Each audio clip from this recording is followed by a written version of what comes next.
Mitä on migreeni itsehoito ja miten ihmeessä se toimii? Ootappa vähän, käydään kimppuun kuin sikalimppuun. Eli migreeni itsehoito, kun halutaan saada kunnon tuloksia aikaan, niin se homma alkaa aivan kuten jos migreenikko tulee minulle hoitoon klinikkaolosuhteisiin. Eli ensin täytyy käydä läpi migreenihistoria, terveyshistoria, milloin migreenit on alkanut, millaisia ne oli ne alkuvaiheissa, miten taudinkuva on muuttunut matkan varrella, paljonko on nykyisellään kohtauksia, kuinka pitkään tämä vallinnut migreenikohtaus intensiteetti on ollut päällä. Tämä on todella tärkeä tieto saada kuulla. Se kertoo minulle hyvin paljon. Millainen migreenityyppi sinulla on? Kärsitkö aurallisesta migreenistä, aurattomasta vai onko vähän molempia? Ei tavatonta muuten, että on molemman tyyppistä migreeniä.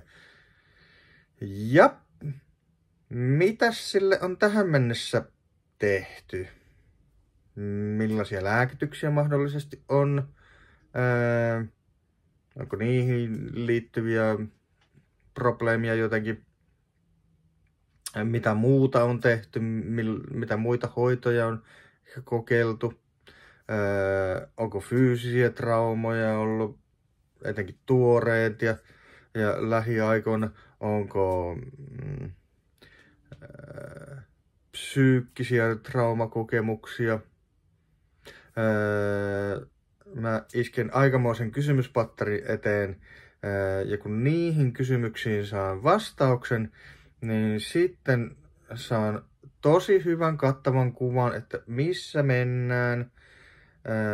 Ja sitten kun käydään tarkemmin läpi asiaa, niin okei, miten pitkä rupeama on tarvista ottaa intensiivistä migreeni-itsehoitoa? Ja onko jotain tiettyjä kipualueita, ongelma-alueita, joihin täytyy pureutua vähän enemmän kuin toisiin? Osalla ihmisistä on joku osa-alue, esimerkiksi stressinhallinta tosi hyvin hallussa, tai joku muu. Ja sitten joku osa-alue vaatii todella paljon paneutumista ja hyvin syvällistä ohjausta, opastusta ja tukemista. Tämä on se polku, mitä lähdetään aina kulkemaan migreenikon kanssa, että päästään kunnolla pureutumaan siihen ongelmaan. Ja no, mitä ihmettä se migreeni-itsehoito sitten sisältää konkreettisesti? No, ohjelma, peruspilarit on hengitystekniikat, jotka osa auttaa todella hyvin akuuttiin migreeniin, mutta siellä on myös ihan useampi käyttöisiä tekniikoita. Ja sitten on kompressiohoito, jota kaikki oppii tekemään, joka on todella kätevä ja pureutuu sinne migreenikohtauksen ytimeen, eli aivoihin hermoston kautta. Ja tämä on erityisen kätevä, koska on hyvin paikasta riippumaton apuväline, ja tämä on ehdoton kulmakivi migreeni itsehoidossa, koska tällä saadaan rauhoitettua akuutissa tilanteessa, jos se migreenikohtaus on jo päässyt kimppuun iskemään, katkaisemaan se, tai jos ei ole vielä ehtinyt tulla päälle, niin saadaan tulipallo sammutettua ennen kuin se ehtii roihahtaa niin sanotusti.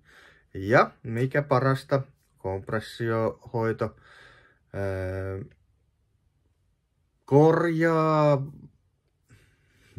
korjaa vähän hassu sana, palauttaa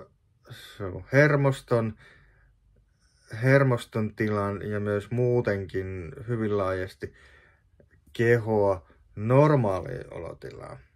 Nopeuttaa ylipäänsä toipumista, että päästään niistä jatkuvista migreenikohtauksista kohti sinne normaalia olotilaa ja sitten ennen pitkää täysin normaali olotilaan, jolloin ei ole säännöllisesti migreenikohtausta. Se on ihan mahdollista.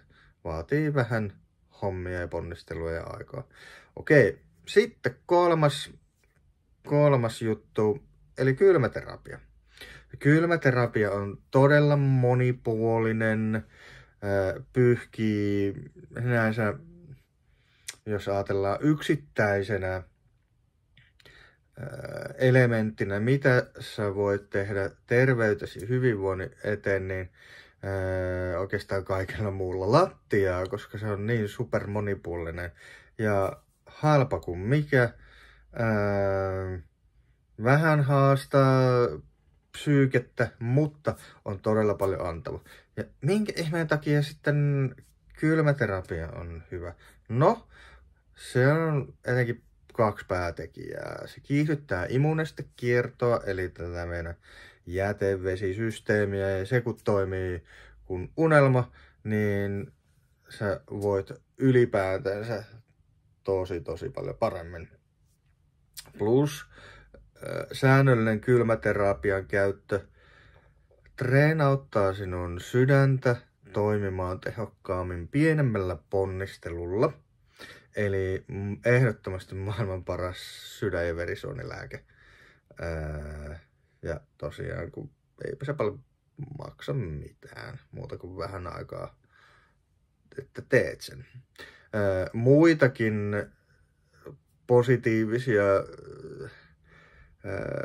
puolia kylmäterapian käytössä on. En nyt kaikkia lähdettäisi käymään läpi, mutta noin 2 on erityisen tärkeät. 1, mitä kannattaa tässä mainita, on säännöllisen kylmäterapian positiivinen vaikutus mielialaan. Okei, sitten vielä viimeisenä, mutta ei vähäpätöisenä, on henkinen valmennus. Henkisen valmennuksen tekniikkapuolta löytyy hyviä työkaluja pureutua mahdollisiin pelkotiloihin, jotka liittyy migreeniin. Etenkin aurallista migreeniä sairastavat kärsivät vähän enemmän pelkotiloista, koska oireisto migreenikohtauksissa voi olla aika raflaava. Ja tietenkin henkisen valmennuksen puolelta löytyy hyviä tekniikoita, millä saadaan taklattua sitä henkistä stressiä, kipua, pahaa oloa, miten käsitellään sitä ja päästään loppupelissä henkisesti niskan päälle. Otetaan kunnon niskalenkki siitä migreenistä. Plus henkisen valmennuksen tekniikat tietenkin jeesaa millä tahansa elämäalueella, eli todella kätevä työkalu taas sinne elämän varrelle työkalupakkiin ahdistaviin, pelottaviin, stressaaviin, korkean paineen tiloihin, mitä kaikkea tulee meillä elämän varrella vastaan.